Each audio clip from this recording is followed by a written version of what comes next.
Gérald Darmanin connaît Tourcoing comme sa poche. Ancien maire de cette ville des Hauts-de-France, il avait quitté son poste en 2020 pour reprendre celui de ministre de l'Intérieur du gouvernement d'Édouard Philippe. En déplacement dans la région ce samedi 13 mai, l'homme politique a pris part à l'inauguration d'un restaurant de la chaîne aux tacos. Sur Twitter, il a partagé un cliché de l'événement, le montrant ciseaux en main et coupant un ruban orange.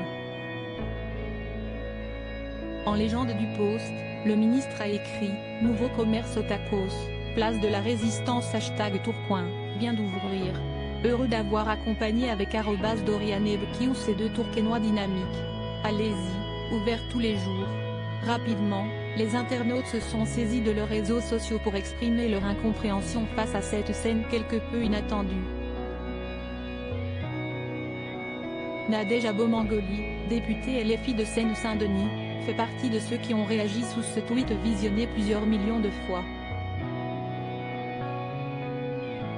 La politicienne a notamment regretté que le ministre de l'Intérieur accorde un poste dédié à l'ouverture d'un fast-food, et que celui-ci n'en a pas fait de même suite à la démission de Yannick Morez, maire de Saint-Brévin. Toujours pas de réaction du ministre de l'Intérieur à la suite de la démission du maire de #Saint-Brévin. Yannick Morez vaut moins qu'un tacos.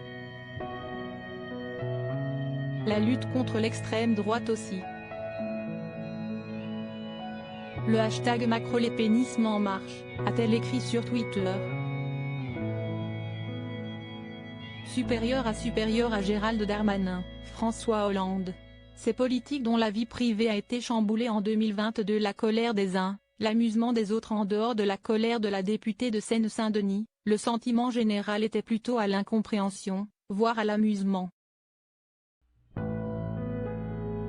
Des utilisateurs de Twitter se sont interrogés sur la pertinence de la participation du ministre de l'Intérieur à l'ouverture d'un fast-food. Sérieusement, monsieur le ministre de la sauce samouraï ?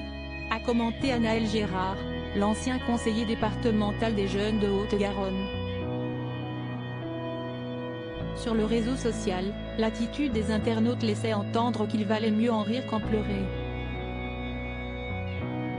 Article écrit en collaboration avec 6 médias Crédit Photo, Urman Lionel Abaca.